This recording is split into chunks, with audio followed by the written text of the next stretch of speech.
Hello guys and welcome back to another episode of TET. We are here again. Another Premier League roundup in the bag. Sad week for me. Happy one for you. But it is what it is. We are here and we are going to discuss major games from the last weekend's Premier League. We are going to start by going to the Newcastle Stadium. We're going to start by discussing one of the most anticipated game of the weekend. Monday Night Football, Liverpool versus Newcastle. A game that ended 3-2. This was grown men football. Grown men football. The intensity in that game was given. And both teams hated each other now. Crazy vibe. Like the build up to the game and everything, the Isaac situation and everything. Wow. You could tell that from the first kickoff, it was lovely. Well, I imagined Man United playing against Newcastle that yesterday. See, you imagine that. I swear, would have. You guys wouldn't have been able to keep up. Completely butchered. But we have to give it to Newcastle. 10 men. They still fought down to the end. But let's talk about one guy, Ryan Gravenberch, the first goal scorer. Rightfully in the PFA Player of the Year last year. Yeah. I feel like what he's done since after the Klopp era, when Klopp got in him, he couldn't get his way into the team. And the fact that he mostly played most part of his career as an 8, not even as a 6. But now he's one of, like, if you're talking about the top serious number 6 in Europe, you have to put him in Gravenberch. And most of the time, we don't even give praises to defensive midfielders. Unless like guys like Casemiro, Makelele, Kante, Rodri. If you're a DM and you're out there popping it, you're doing something different. You're doing something great. Because most of the time, we don't give props to defensive midfielders because their game is just there's no much eyes on their games. It's mostly the wingers and the attackers. But what these guys are doing is crazy. And for Gravenberch, seeing where he has come from, struggled obviously in his first few years at Liverpool, and now he's like one of the names that goes into the team. First sheet is an automatic start. You have to give it to him. Props to him. And his goal was very, very impressive. I think like all the things you have said has been very, very true. I think Arne Slot trusts him a lot. I think he and particularly maybe Salah are the two ones that they get an automatic startup in Arne Slot's lineup. And his style of play is very, very perhaps unique. The way Liverpool like play their dynamic, especially now that they're trying to run everything through Wits. I think that combination with him and Wits is something that, although it hasn't clicked yet, but I think that it's going to put the Wits in the bag. I feel like you've put too much light on Wits and he's not delivering, and now you're trying to make excuses for him. No, I'm not trying to. I told you, Wits coming to the Premier League for that figure and as a number 10. Yes, you need goals, you need assists. 2 games now, nothing of that sort. Eyes are on him. Too much eyes are on him. Premier League British record broken for a transfer. I don't think eyes are on him. He's not delivering yet. But the good thing is that Liverpool has been going through these games and doing well and getting the results. Time will come. Now what? Nothing. No, see, the system that Arne Slot wants to make is going to run through. And although I've been saying it repeatedly that basically the way like he hasn't gotten under his feet, I think the Premier League is he's starting to see how fast-paced it really is. And he hasn't really like fully immersed himself into the game, like wanting to take players on. I think it's still going to take a bit of time. I did say it before that it's going to take at least 2-3 weeks before we start seeing how good it really is. But I have no issue that it's not as if it's a pressure issue for him.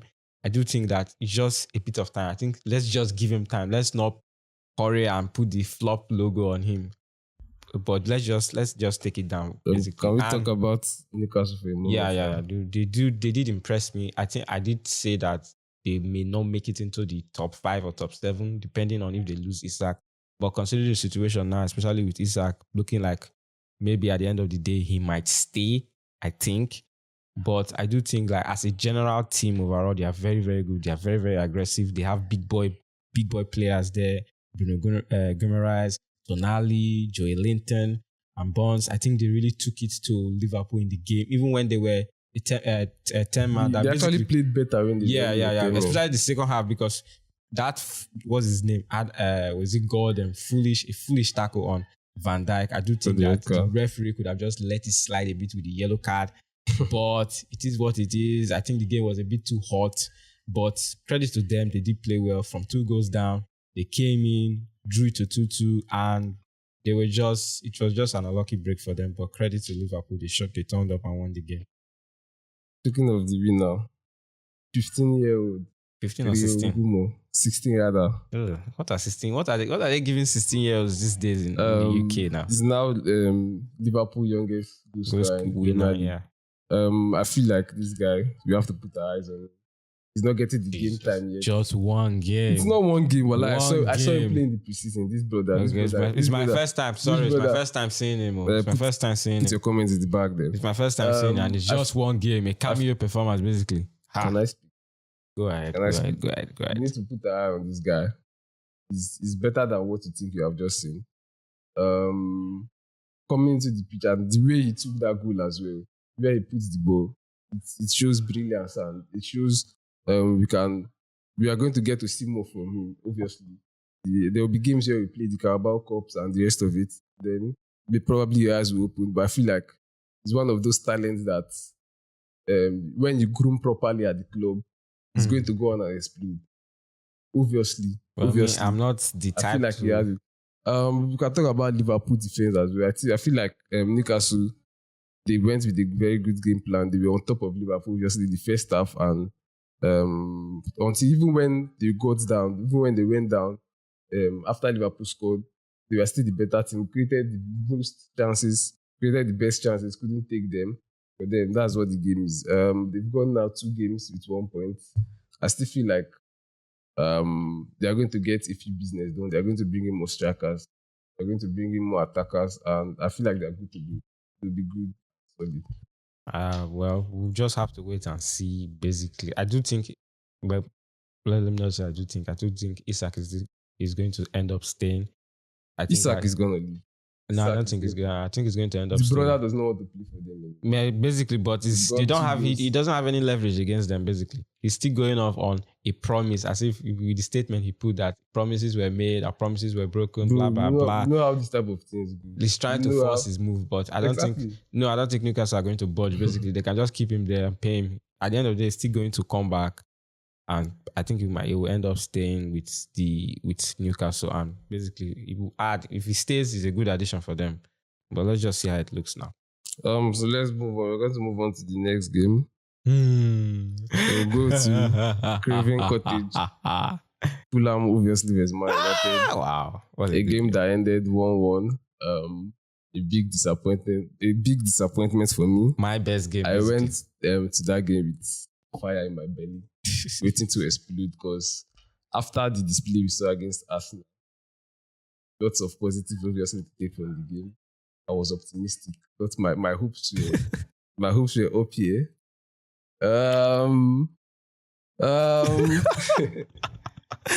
I got disappointed. Obviously, I have to start by saying Amorim.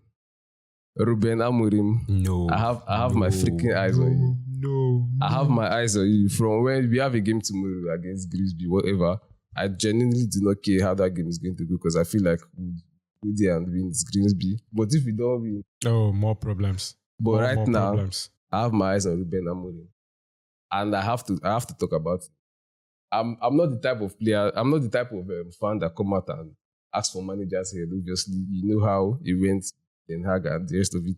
I didn't want him sacked, but then I was proving right. But even if Ruben Amorim, I love him, I've backed him for a while, but I feel like what he's trying to do in the Premier League style is really not working. We watch Man United play football and we look pragmatic. We look less fluid. We are kind of like static. Everything we do is kind of too predictable. The game against Arsenal was like maybe a fluke or whatever, I don't know. But last season, if you followed Man United through all 38 games and everything, when we play against big teams, that was the case. We always play better. I don't know if it's down to like the fact that the players get hyped and the rest of it, because it's a big game. Yeah, that's the only explanation. That's our very big problem last season was the smaller teams. playing against these teams and getting results against them. I feel like we are back to that, obviously. I got deceived, walai. I put my hands up. I got deceived. By from what? last year. By what? From the performance against us now. I felt like it was a different United coming to this year.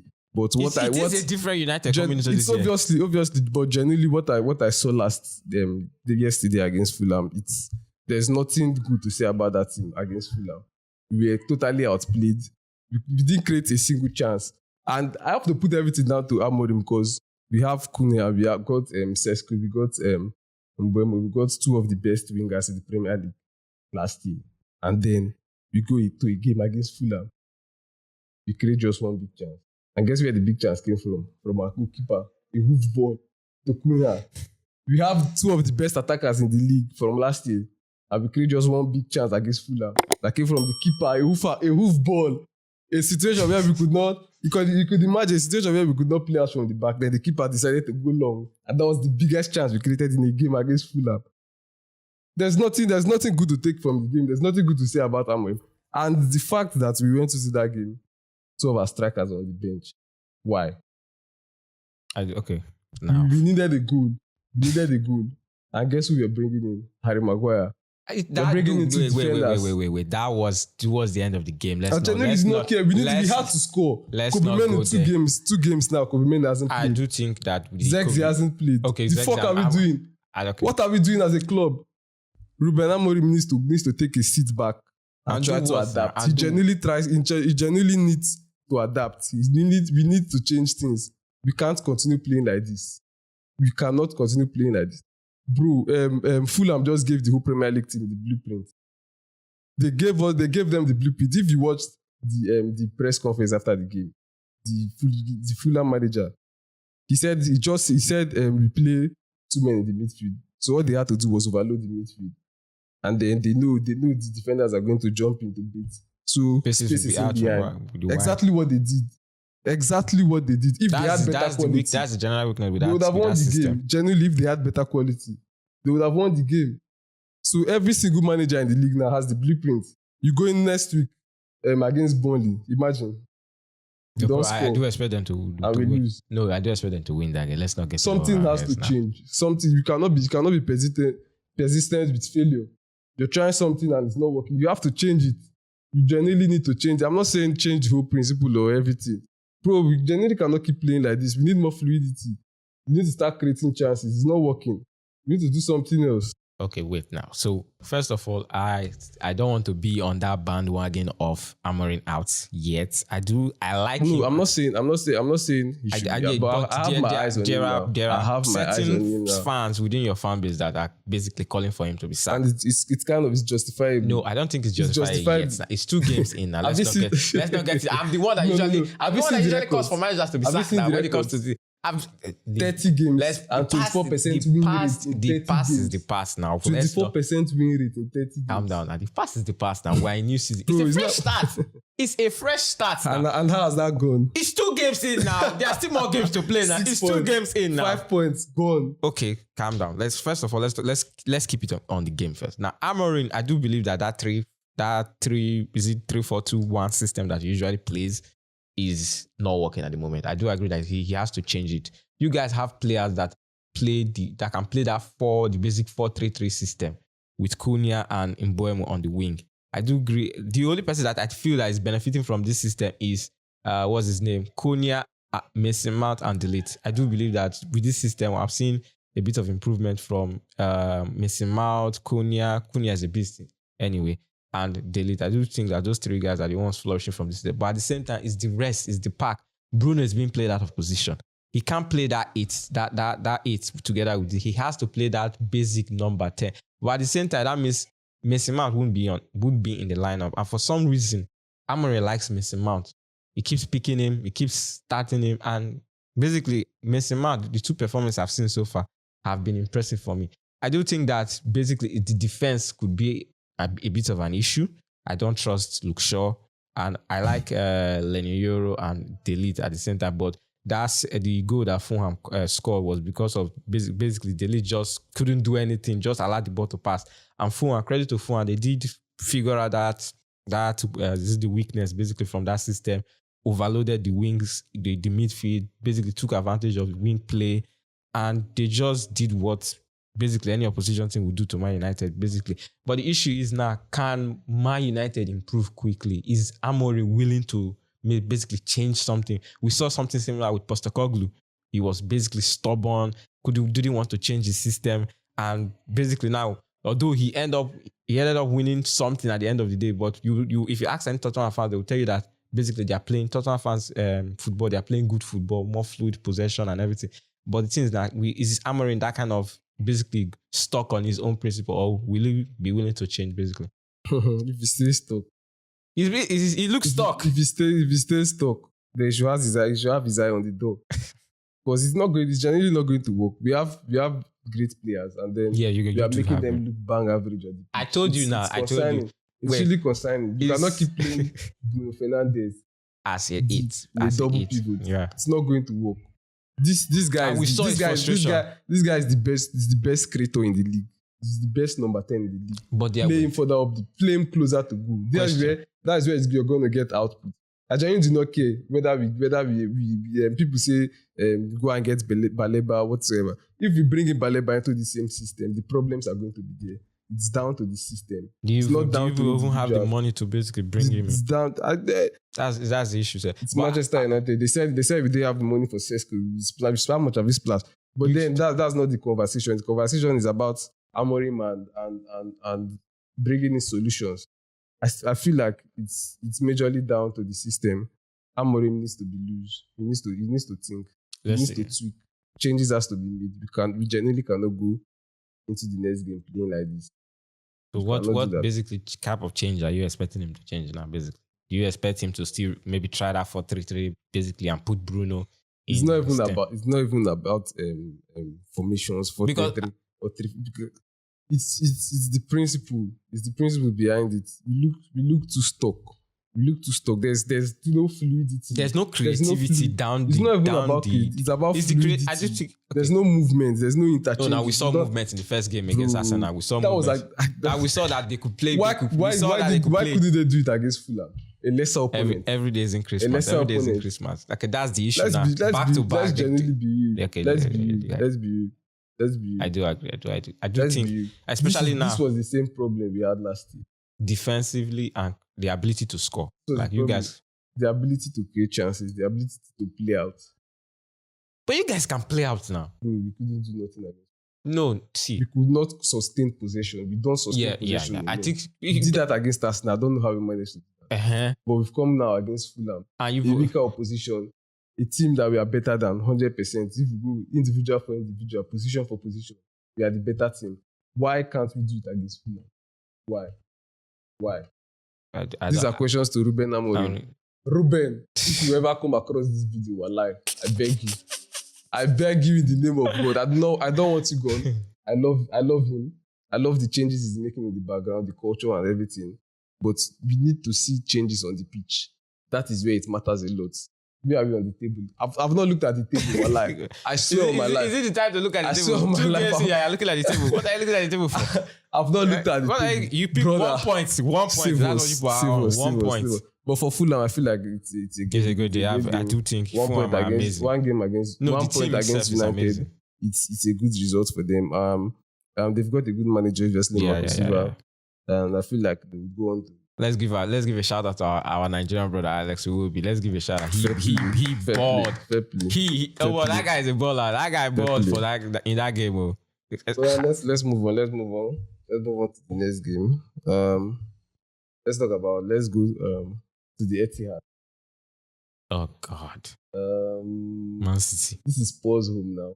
Like I saw a record in the last 5 games. Is this Spurs home or Man City's home? It's Etihad now. But it's Spurs home now in terms of how they've gone there in the past. Last season 4-0. I see it. This year 2-0. Thomas Frank versus Pep. I feel like Frank had the better game plan. I watched Tottenham that day and felt like for almost then, not the first time obviously, but then, watching Spurs previously, they are the mediocre team in the Big Six, next to Man United. in the big six. Okay, I accept that. But now I've it seen looks like it's Spurs. only Man United now. Well, fair enough. Okay. But I've seen Spurs these last 3 games and They look impressive. they've left us. They They've look genuinely good. left us, They and do they look look good. They the look- real deal. They look good. Bro, I saw that game against Spurs and against City rather, and I felt like every single thing they did was planned. The way when they knew when to go forward and press high, they knew when to be deep, they knew when to attack, they knew when to defend, and every single thing they did, the patterns, even when they were up, even when they were too new up, they knew how to control possession, how to sustain play, and how to like put City there. And the way they defend, Jesus Christ, bro. The way these guys defend, very, very solid at the back. And it feels like it's a brand new team. It Genuinely is, feels like it's a brand new considering team, bro. the system, it's like one thing I do notice is that Thomas Frank is a better coach than Postecoglou. I do want to admit that. 100%. I never rated this guy initially when he was at Brentford. You kept telling me, but now I can see that he's the real deal. He's the real deal. His principles, he has a clear style of play that he wants to play. Basically, the way they press is another thing for me. The way Tottenham press is very, very imposing.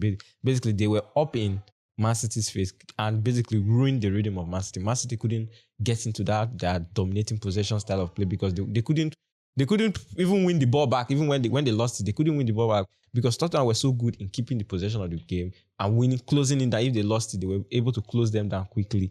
And that was something that just messed up City's player. I don't know if maybe the Tottenham players were more hungry for it, or maybe it could be old age on the City side. I saw Bernardo Silva was piss poor and all the rest, but still Tottenham showed they had a clear game plan.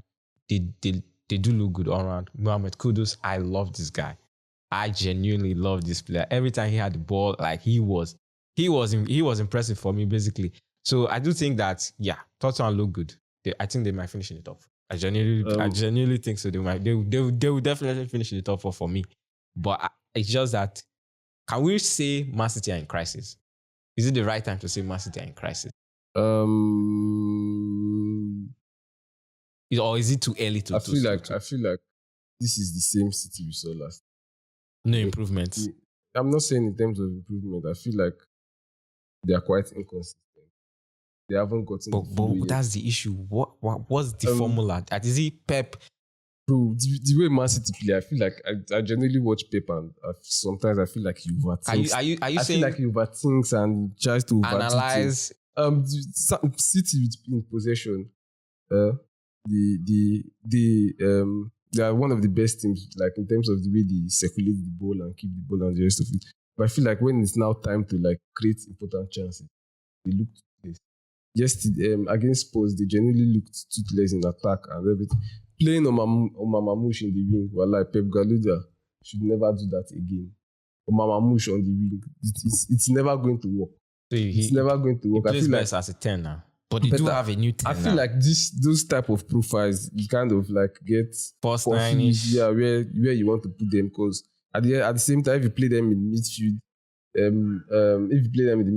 it's generally not really going to work. I feel like they're best played like behind the striker or next to the striker in a kind of 4-4-2 system. But the way Pep wants to play, iteration of this type of profile really doesn't work. That is why we are seeing him on the wing, and sometimes he has to play he has to fill in the number 9 role when Haaland is not available. So I feel like Pep has to calm down. He has to calm down. He's the man. Genuinely, is the Doesn't man. Look like the man he's to the creator of his own. He's the creator of his own problem, and he has to be the creator of his own solution. Okay. So I feel like are we going to say that we have to see just how good he is? I'm what do always you mean have to see how good Pep is? I've always said it before. Like, the guy is a blank check manager, basically. He just does whatever. He just, at least give me the money, I'll buy all the players. Credit to him, he has revolutionized football. He has done his blah, blah, blah. He's still good. But I think now that he has a problem, let's just see how good he is. Okay, I just one thing to add. I do think Man City defensively, they haven't really strengthened. I do think the 4-back issues at Norwich, these are good ball playing 4-backs, but defensively, they can't defend really. Levis was in shambles yesterday. Yeah. And another thing, the keeper situation now, they haven't gotten the Donnarumma deal over the line, and we are seeing something new. Pep is going for basically a pure goalkeeping, because Donnarumma isn't good on his feet. Yeah. Donnarumma is not good on his feet. And Trafford, we're saying that Trafford isn't that great on the feet as well. Yeah. Because when you look at the second goal they conceded, it was obviously a mistake from him. So and then it didn't even happen once. It happened like multiple times. A few of inside that game. And Trafford doesn't, like, this is someone they were banking on, because now Ederson is already old. They're trying to ship him off. But now there's no really ball playing goalkeeper that Pep usually likes. He usually emphasizes on he wants ball playing. But now he's going for Donnarumma, someone that is entirely different from his makeup of ball playing. But still, Donnarumma is still probably the best goalkeeper in the world and all the rest. But are we seeing a change in physiology, or is it ideology, or in Pep's, like, that pure tiki-taka system, or is it just maybe he needs reinforcement, or basically? I think it's generally down to just market availability. But Pep is not someone that just goes for market now. I feel like he has specific taste. Yes, I know, but Donnarumma on the market, I mean, any top club would want him. Your top club is he ready to break the bank for him? Let's not move away from City. Okay, let's see. I feel like it's just a market opportunity. Obviously, Ederson is leaving. You need two strong goalkeepers, and I feel like it's a market opportunity for them. So yeah, maybe Donnarumma has something good that Pep has seen we haven't seen. We don't have the eyes, he does. So yeah, it could be something like that. But let's talk about Haaland. Okay, what do you want to talk about? I don't really have any. Haaland needing service to show himself in the game. That's the thing. The exact opposite of Ekitike, and we saw yesterday Ekitike creating chances for himself and his positions and dropping deep. So what are you trying to say now? I'm not trying to bring in a comparison. I'm just trying to say, when people talk about strikers and the rest of it, and when we put in this type of players high up, we need them to like create situations for their team when the team is not having this kind of. But Haaland isn't that type of player, and I don't think he's ever going to be that type of. If he does add those necessary things, like maybe being able to facilitate or create chances for himself, like the way Isak or the way Ekitike can do, I do think that's going to add to his game. But at a certain point, I don't think he really needs it. I just think Man City simply need to just create chances for him. Basically, let him just create chances for him and he will finish.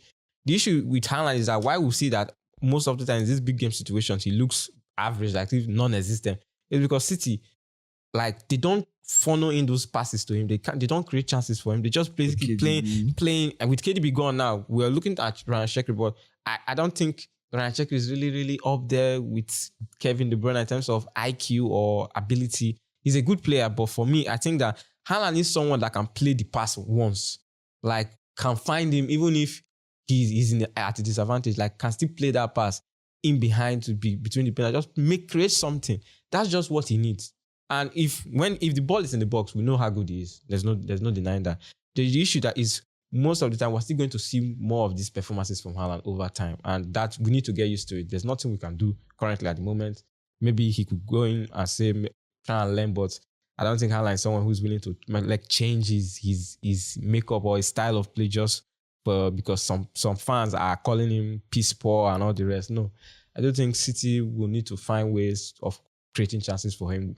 We see we're seeing something with Šeško now, with the way Man United are unable to maybe funnel passes towards him. I just said he was going to be the flop. It looks like it's going to be the flop of the season. Appearances. But it looks like it's going to be the flop of the season. Why are we debating? Why are we going back to United? I'm just saying. I'm just trying to tell you that, just to let you know about it. But let's just still let's move on. So we are generally top 4 finished. Yeah, I guarantee that. I think. Do you think Spurs finish above City?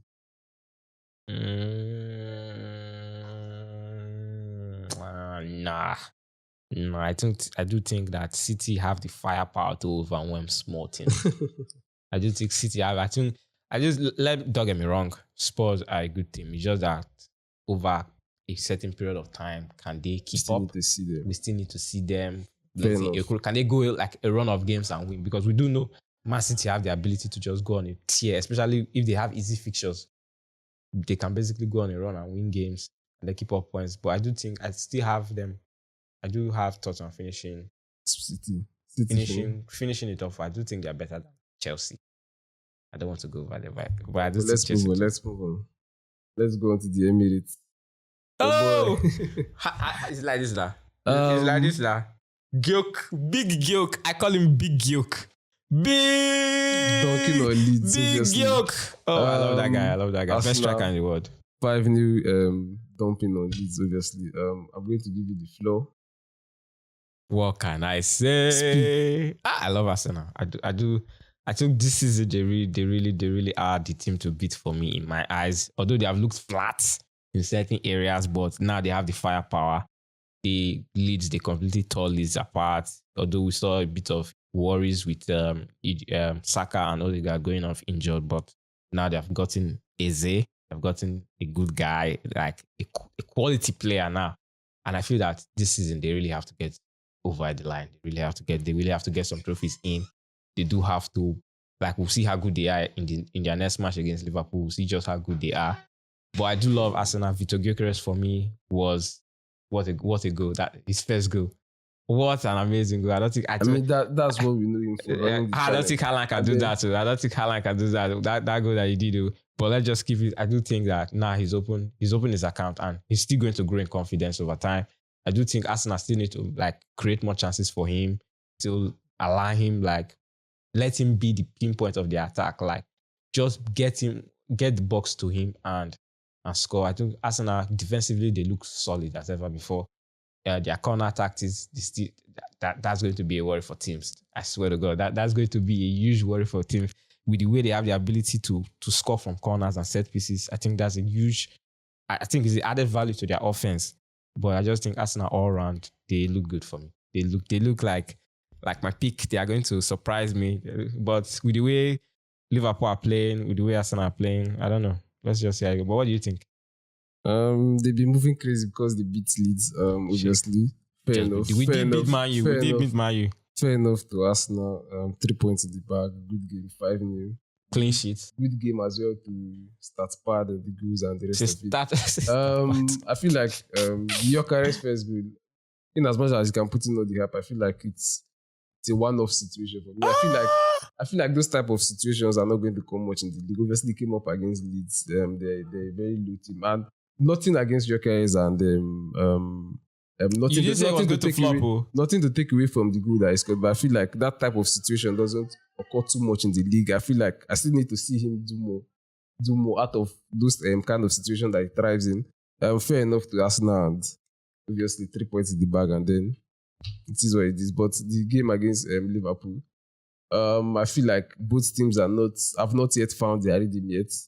It's going to be an open game and I feel like it's going to be end-to-end as well. I do hope that it's not a flat game. I do want to see goals in that game. I do think. But I do think that Arsenal will at least pull through for me, basically. So let's move on to, I think, Chelsea, right? Yeah, Chelsea. 5-1 winners against West Ham. We saw how bad West Ham are. I will see just that. I do think West Ham are going to really have a big issue battling relegation, in my opinion. I do have them as one of the teams going down. But I still think Chelsea, especially no Kopama, no problem. Esteva looks like he's growing in confidence. João Pedro and Delap. I was surprised with Delap and João Pedro playing together. I don't know if that's is like something they will keep on doing going forward. I feel like obviously the game against Palace and Maresca, obviously they both didn't start. Played Jimmy Gittens on the week. I feel like maybe he didn't see much of Gittens in the game. Felt like he needed more experience, more sharpness. Obviously, Delap and Joao are both prem-proven, and obviously we saw what they did last year. So I feel like he found that, and I had a Chelsea fan who also suggested that game, and it happened, and so we saw what it turned out to be. Yeah. I have to talk about Joao Pedro. He's been the guy. I mean, it took him 1 week or few days. It was just few days He came in, we saw what he did in the Club World Cup, his first game, 2 bangers. And now this game is called the header. I feel like he has shown he has different varieties and different traits as well. In as much as he's not the big guys, not the huge guys, not the type of guys that impose themselves in the box, but we saw the kind of goal he scored. Incisive, just there where the ball is, and then obviously with the header. I feel like we're going to see more goals from him. I feel like he's going to be one of those guys that are going to push Chelsea, push them like over the line. Yeah, if they are going to get something good out of this season. And then Chelsea, obviously, without Kupama scoring 5 goals, it's not something we see. Because if you take away Kupama from Chelsea last 2 years, they are battling relegation. I swear, take Kupama out of Chelsea 2 seasons ago, it's relegation battle. It was like their savior and their only man that year. But then we are seeing Chelsea in the Premier League without Kroos scoring 5 goals. I feel like it's credit to the team, it's credit to Maresca. They've come a long way, obviously. They've got a good system, and yeah, it's good for them. But for West Ham, it's bad for West Ham. I genuinely see no solution. Exactly. 2-0 lose against them, Sunderland previous week, and then they've come into this week. Losing embarrassing. Like, the way they defend and everything about them is just really poor. I feel like Graham Potter might be the first manager to be sacked this season. I genuinely think that. Yeah. And I feel like they need a massive change. And if they get relegated, I'm not going to be surprised because they have the window is just 1 week left, and I feel like they need massive change, and they are not really going to do anything in this window. So it's going to be a really, really tough year for them. It's going to be a tough season for them mentally and everything. We were on Wan-Bissaka yesterday. We've hyped this guy as one of the best defenders, but his defending yesterday was too bad and everything. So I feel like West Ham are like genuine trouble. But for Chelsea, they got it over the line. Fair play to them. On to the next game for them. So that's practically nothing more. So with that, I feel like we've come to the end of this episode, and we're going to try as much as we can to keep creating good content and be where we are. So yeah, obviously, peace and love. See you on the next one. Share to like, share, and subscribe. Thank you. See you next time.